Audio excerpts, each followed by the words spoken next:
Welcome viewers. Today my session is on power, authority and delegation in logistic and supply chain management. This topic we have taken from your course, that is MMPL 001, that is Principle of Engineering Management and Economics. You must be aware in your daily life that power, authority and delegation, these are the three key components in managing the any function, smooth flow of the function in any organization. Same thing is true with the logistic and supply chain management, because logistic and supply chain management, or in case of supply chain management, is nothing but the trading partners and the cooperation and the management among the trading partners. For any business, we need a supplier, we need manufacturer, then distributor, dealer, then retailer, and finally customers. So, in case of any organization, we have defined power, authority and delegation. Same thing is also true with the logistic and supply chain management, because here the main key role is played by OEM, that is original equipment manufacturer, that controls the supplier and move forward the goods or the services to the distributor or dealer, which further goes to the retailer and finally it reaches to the customer. As I told you that the power and authority, just like if in case of OEM, if we have given power, or if one person is using power, he will influence other to take the obedience from them. If we assign the authority, suppose we say that logistic manager, he or she must be responsible for the transportation of raw material from supplier to manufacturer. Same thing, finished goods from manufacturer to the distributor or the retailer. So when we talk about the power and delegation, it always starts with certain basic terms. I have taken this topic in this session because I just want to stress that the same thing which we talk in case of any organization, whether it is a service organization, whether it is a production organization, all these three terms comes into the picture for the smooth functioning of any organization and the smooth function of any logistic company as well as supply chain company.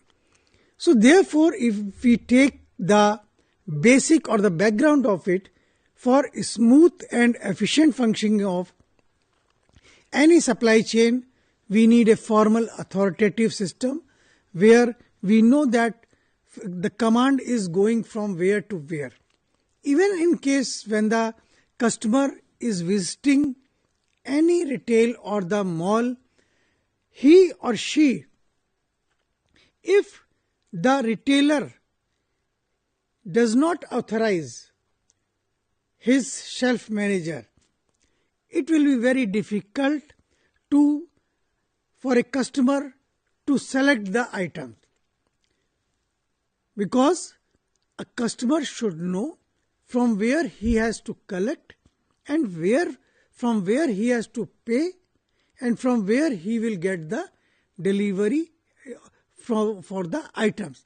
Because nowadays there are not so simple or the small retail shops. They are a big shop where you will deposit or you will pay, your item will be delivered at the exit or the output in some bag or some your cartons. This is the maximum. But what I am saying, that delegation, authority and the power, it should be very clear whether it is a organization or whether it is a supply chain. So we say that for any smooth and efficient function, we need a formal authority of the command, authority to coordinate, authority to manage. In sometimes it has been observed that the professional and the manager, they use the power. So there are two terms, one is power and the authority. So what we are going to discuss in today's session, we will discuss, first we will define power and authority in a supply chain. We will appreciate the role of power and authority for efficient and smooth functioning of any supply chain.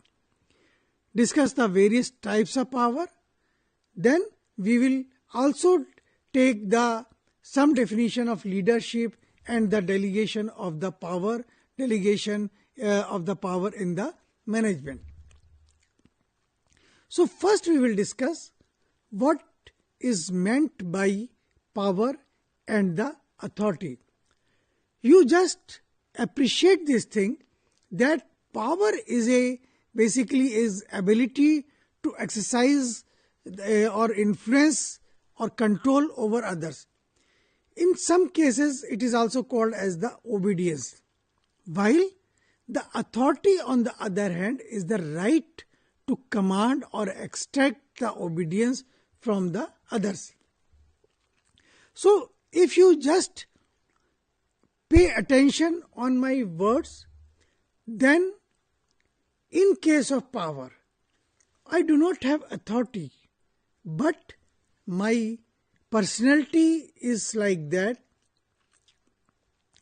I can ask my subordinate to follow me. For example, any political leader, nobody has given authority to a political leader to control the public.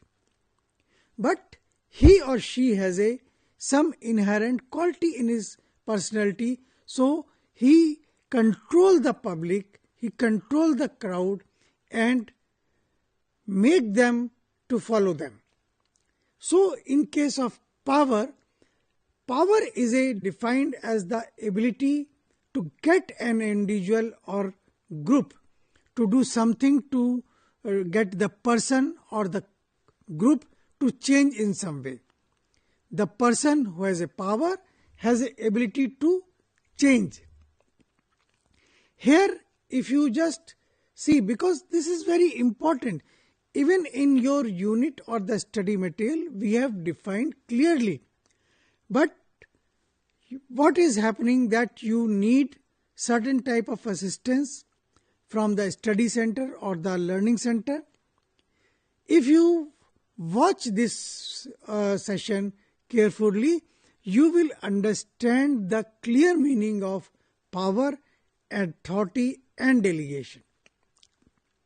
Now we will come to the authority.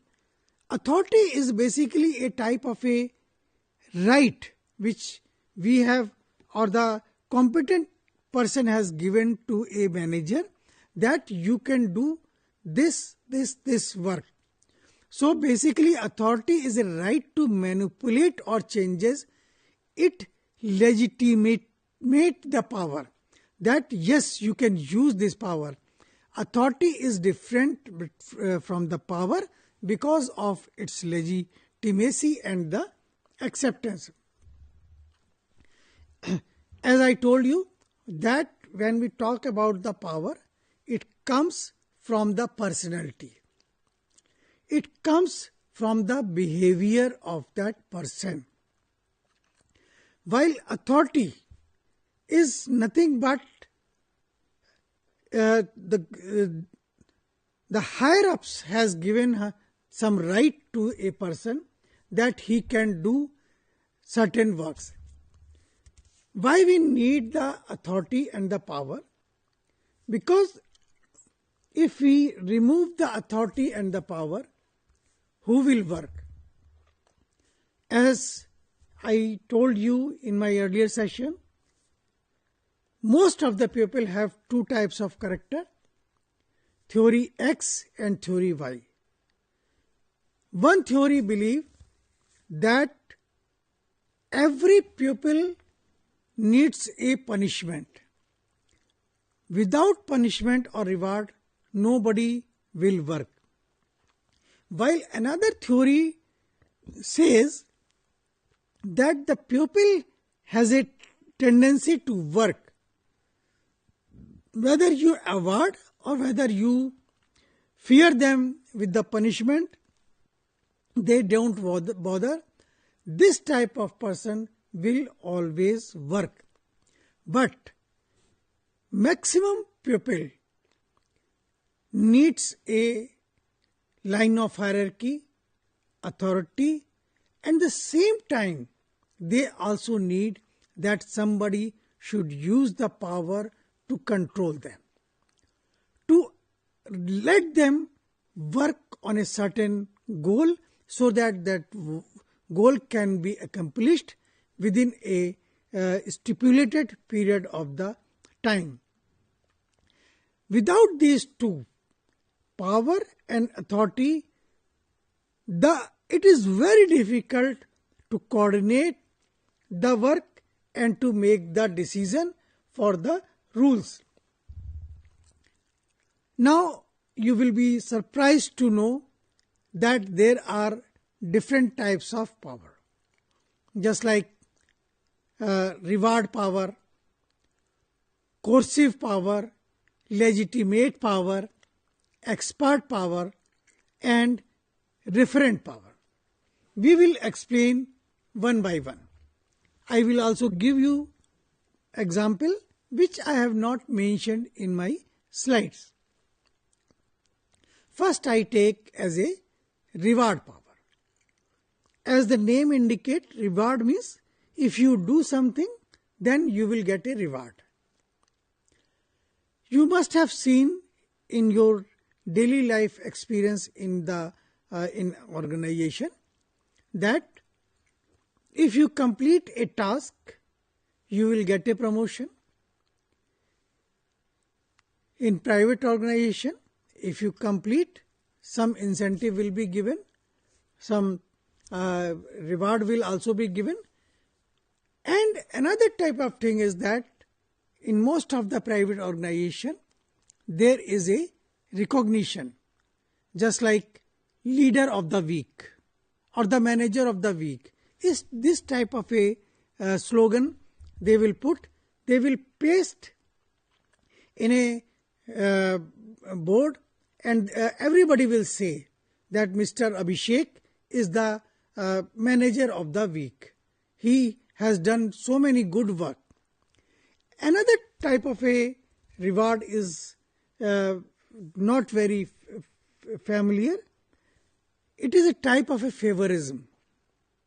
Just like if I do certain work, my super boss or the who is controlling me, he may give early leave. Suppose my office timing is 9:30 to 6. If my boss is happy with my work and I have completed all the tasks and I need to go 3 hours earlier by 3 o'clock, he may release me. So this is type of a favorism. Or he knows that I work and someday I am late by 2 hours or 3 hours, he will not mind. So this type of favorism also comes under the reward power. Second type of power is your coercive power. Coercive power means punishment power.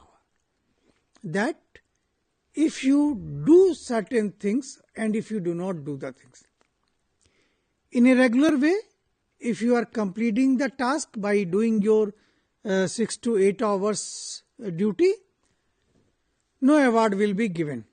But if certain work is assigned, but you are not able to do within 2 days or 3 days, or the time is going and going, and your manager is also answerable to higher authorities where he has to report, then what he will use? He will use the coercive power. He will say, if you do not do the work by this time, the matter will be reported to the higher authorities, or the entry will be made in your service book, or certain things. And another type of coercive power is that if somebody is not doing the work very well, then when he asks some type of leave or some type of favorism, the favorism or the leave will not be given to that person. Third type of power is your legitimate power. Legitimate power comes as a virtue of the position.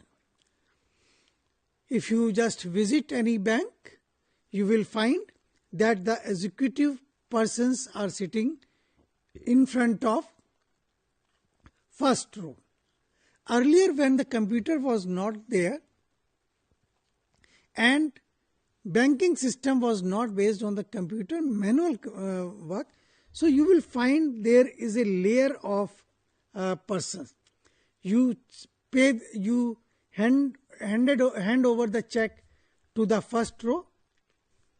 He will make one entry, then it will goes to the second row, where he will check from your earlier record manually. Then it goes to the third person if amount is more than the prescribed limit, and from there it will go to the cashier.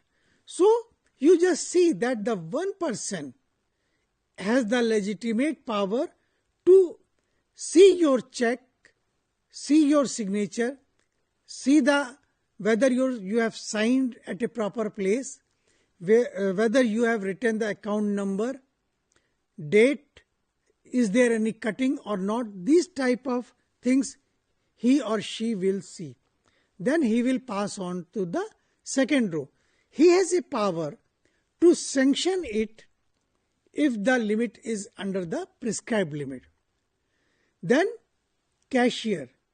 Cashier has a power or the legitimate power to disperse the cash to the customer. Same thing happen with any organization or in case of any manufacturing. If we have given some work to a operator who is working on a lathe machine, he has a work to see the drawing or the job card and make the your piece as per the drawing. Now his immediate boss, who is responsible for the correct turning or the machining of on that part, he will decide, because of the power is with him, that whether he will select or reject that particular piece. Same thing is true with in case of any offices. If your director has a power, he has a power to take the work from you. That is called the legitimate power. This power comes from the formal position that has been assigned by the authority to the person. Just like president, CEO of the company, judge, police officer, in-house your parents or the teacher. Another type of power is your expert power. You must have realized this thing in your daily life, that you often encounter with certain people or certain personality, those who are expert. Or if I take another example, if your inspection team is coming in your university or in your organization for any purposes, if it is a restaurant type, there may be a food inspector. In case of construction or in case of manufacturing unit, the pollution control team may come. So since they are expert in their particular field, so you have to obey them, you have to comply with their order, because they are expert in their field. They will say that yes, your manufacturing unit is polluting the environment. What steps they will tell, and with that you have to follow, because they have a knowledge, they have expertise. Therefore this power is called as the expert power. Now the fifth power is very important, that is called the referent power. It is slightly different from the legitimate power, expert power, or your coercive power or the reward power. Here I will give you one excellent example. Suppose Mr. or Mrs. Sarla, who is working in an organization, she has a team of 5 to 10 people or the worker under her supervision. Now Sarla boss has asked to complete a job within short period of time, within 3 days. Then Saturday, Sunday and Monday the work should be presented in a complete form. Now if Sarla use coercive power or reward power, then she may ask that I will give you certain amount of reward, or if you do not do, I will punish everybody and I will deduct certain amount of salary from your salary, final salary. But instead of that, since the nature of the Sarla is very good, everybody likes her, because she never scold anybody, always understand the people, so the people regard them. When he asks in a meeting that I have to complete the work by Monday, and only 2 days are with me, that is Saturday and Sunday, so I will request all of you to come on Saturday and Sunday, let us work together. So it is a type of a motivation or regard towards that particular leader. This type of power is called as the referent power. Now next question is that why we need the power? What is the need? Why we need the power? First thing which I have told you, that we want to accomplish certain goals, which without using the power it is difficult. So the power helps. Either it is a legitimate power or reward power or referent power or expert power, whatsoever there. The goal of the manager or objective of the manager is to get the work done within the stipulated period of time. So it is the first goal. Second is this, that motivating the employees. We need the power. It is not necessary that we will always use the coercive power. We can motivate them, we can make them that if you do this work, then our organization will progress. And when the organization will progress, you will feel proud. So this type of a motivation is also required. For motivating, we also need the power. Third reason is that we want to maintain the power. This is a type of a coercive power, that we want a discipline in an organization. We want that my subordinate will obey me just because I have the power. So we want to maintain that power. That is why we need a power. Driving change. We want to change the system. Suppose in my school, we want that study material should be printed at the earliest so that the student should not suffer. I will request, or if I came to know from the higher authorities or from the industry that there is a need-based program or society need-based program. So for that purpose, I will use my power so that my workers who are working under me, they will work together to develop a new program in this area. Another important thing is that the coordination. Both are interrelated.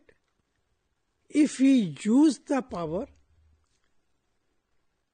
it is not always necessary that when we use the power, then only the coordination will take place. It is also possible that without power, people are coordinating. But if there is a power, in many cases, just like Tata Motors or your Minda or Maruti, where there is a power, they have to coordinate with the others.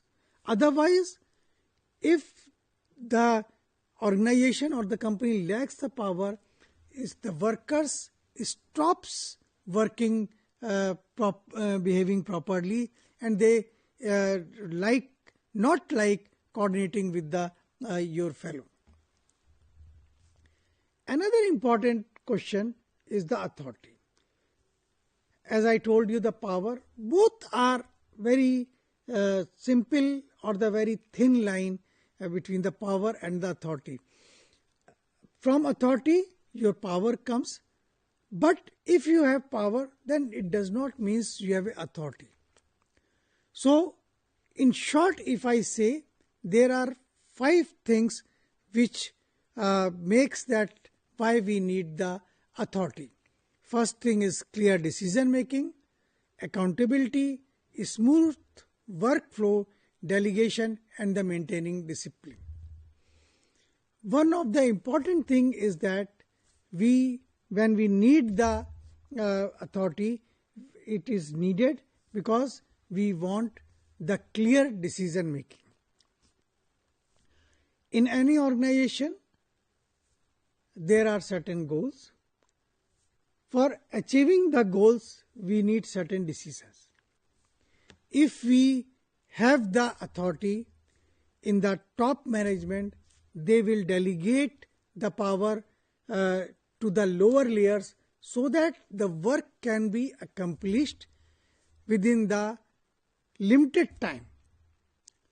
So, my dear friends, in today's session, we have talked about the power.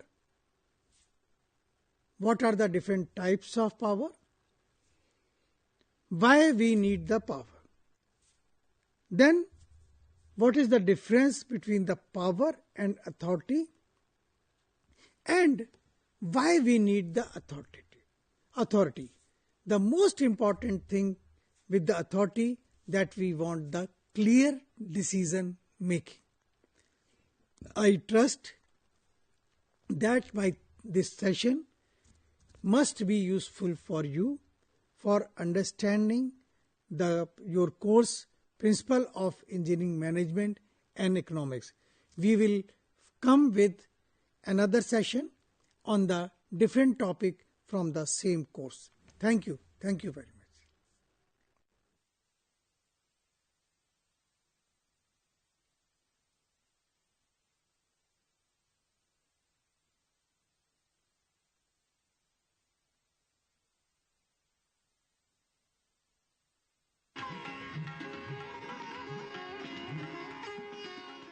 Hello students,